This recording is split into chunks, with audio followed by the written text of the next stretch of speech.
Thank you. Thanks, Cipriani. We're going to take questions from the floor now. Pete's going to wander around with the microphone. If any of you would like to ask anyone, if you just raise your hand if anyone's got something they'd like to ask. Here we go, there's one down here. Pete, you can grab the mic, grab that one.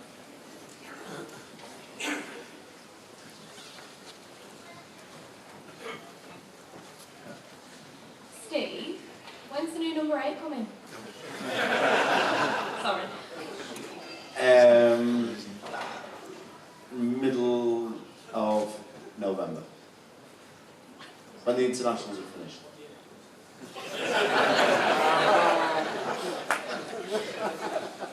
Anybody else questions? Raise your hand.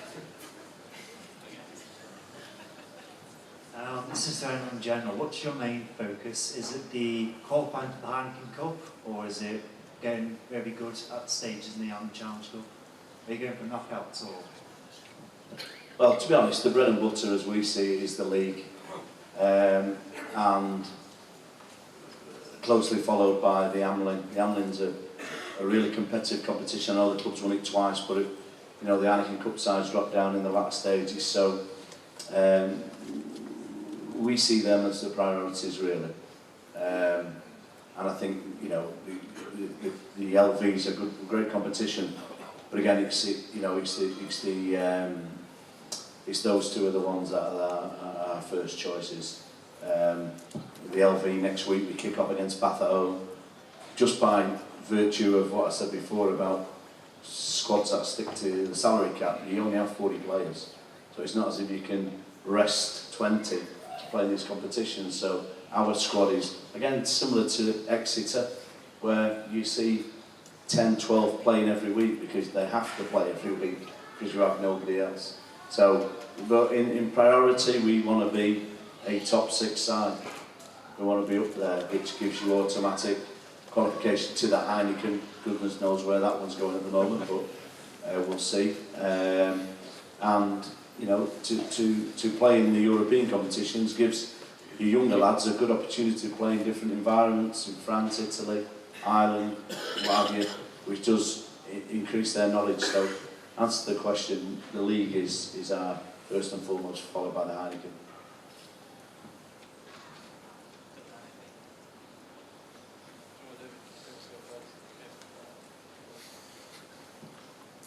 Steve, as a director of rugby and as a hooker, do you as an individual or as a body of directors of rugby get a chance to talk to referees in terms of the consistency of refereeing the front row?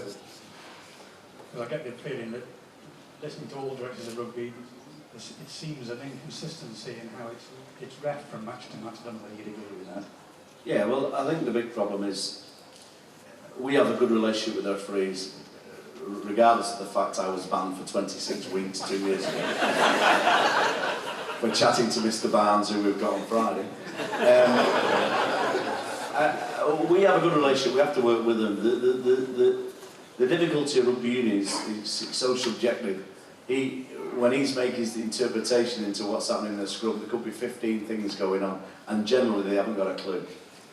How we would like it to be, the consistency would be, one, don't guess, because referees are probably more ambitious than players, and on their marking system, for every time a scrum goes on the deck, they get a cross against their name. So you'll see the good referees will not make rash decisions. They'll take the time, see where the feet position are, the next scrum, then they'll start making the decisions. So it's their interpretation. The law change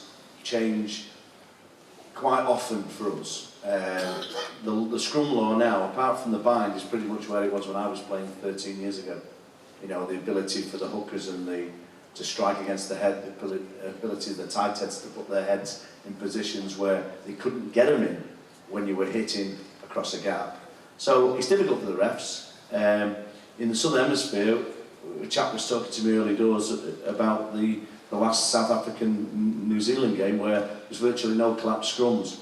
I think there's also a duty on the players that, you know, some sides in this competition, and we're not one of them, I tell you if we were, like to see a scrum as a penalty opportunity, not a restart of the game.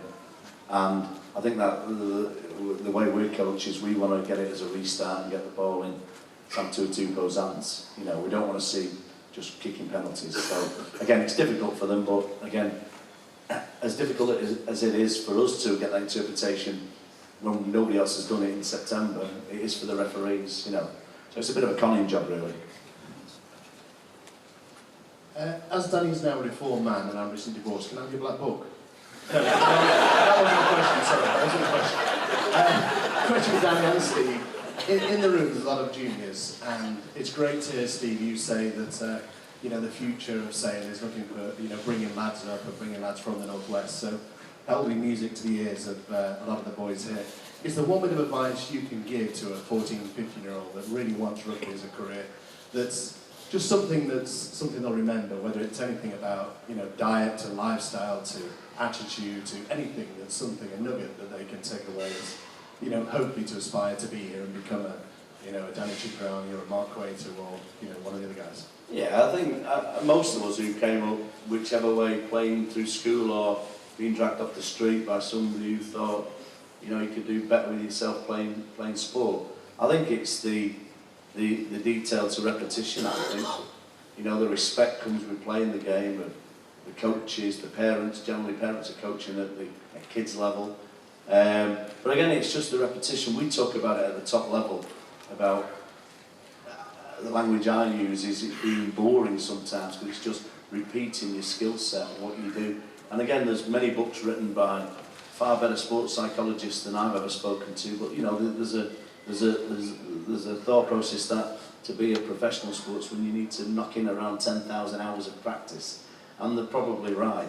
So I think the one thing is, if you've got an eye and you think you want to be a good rugby player, then you've got to get to your training sessions, you've got to be disciplined, you've got to do what your coaches ask you to do. Most importantly, you've got to practice. And lastly, you've got to enjoy it. You know, you don't want to become a chore, it wants to become an enjoyment. So kicking the ball about as many times as you can will always make you a more skillful player, which will make you a better player.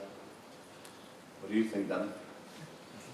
Yeah, definitely agree. I think I was very lucky to have some of the best coaches in the world from age 15 onwards, so in that front I was lucky, but obviously you still have them, yeah. No, I think he's like that, as a youngster. The question is about a youngster growing up. Danny's not playing on Friday. You've already named the teams.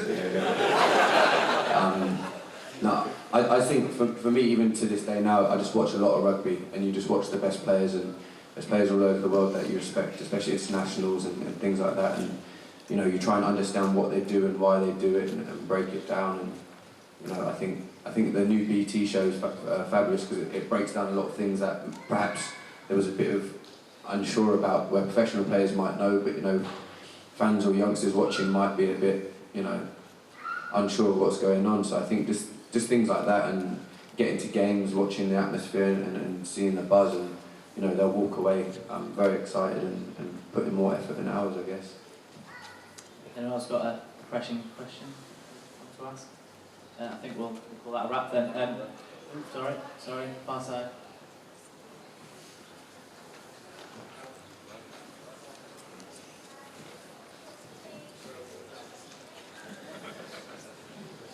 Just a quick question. In the more modern world of professionalism, the club ethos, do you think, question for Steve, do you think that the idea of a club has died? Well, I come from a junior club in Sale, Metrovic, Trafford MV is the call now, who have been going for 90 years. Sale's been going for 2 years, I think. Get my maths right. Somebody will write on the website, I've got it wrong. And I try and instill those values at the professional level. And sometimes it's difficult. You know, what other rugby clubs would do at the end of a season would go on a pub crawl.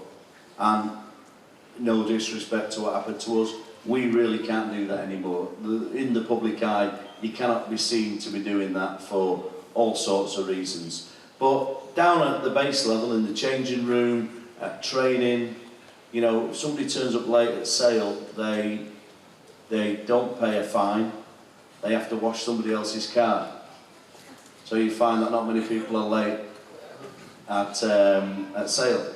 So we tried to run it within the laws of what the players suggest, not what the management suggests. So I put it to Dan and his senior group of players of how do we do things around here. If this doesn't happen, what do we do? How do we do it? So that is what I was brought up with. If you were playing amateur rugby and you didn't turn up, then your mates would give you a bollocking. So what I try and instill, and I'm not one of them, I'm no longer a player, I try and instill the peer pressure that lads of our generation were brought up with into the professional game. And to a large extent it works, you know, we are so far away from being footballers, you can't believe. So there's no real egos in the environment, and if there is, they soon get it knocked out of them by the peers. So I think the club element is still there. I think you need a base, and that's why when Brian Kennedy asked me to come back when I was working in Russia to run the club, I'm to blame really to moving here, because I thought the longevity of what we're trying to do in the Northwest needs a base like this, even though the structure's not right at the moment, getting in and getting out of the bloody place, but it will be. And you know, the patience that you people have had by still paying for your season tickets and queuing in the traffic, he has the same patience. He puts a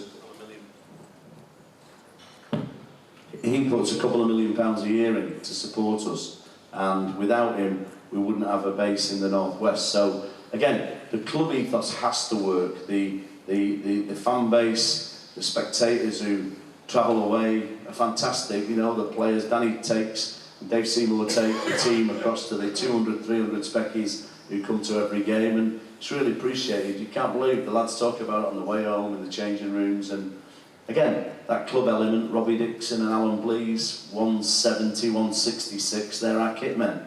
And I think, you know, they're two of the best things about Sale Sharks. You know, they've been there man and boy, they've bled for the club on the field, and you know, I don't think they like me bossing them about on a get morning of a game, but they're what the club's about. And again, the next generation's coming through. Paul Smith played for the club for 15 years like me, Pete Anglesey, they're all working in the club. So you know, people stay around. It's a great environment and it's friendly, but you know, as Danny said earlier,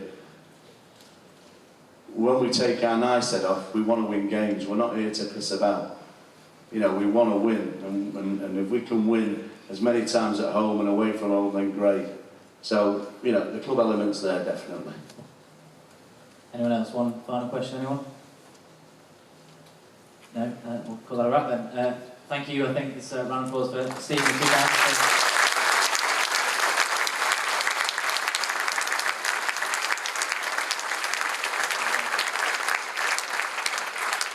Yeah, just on behalf of the team, thanks to everyone for coming along here. It's been a good night. Nice meeting you all, and I hope the ladies enjoy the calendar as well. See you here Friday night. Cheers. My name is Ethan Wilson, and I enjoyed this evening. My favourite part of it was when I got my shirt shined by all the players here at Instance. Oh wow. Thank you.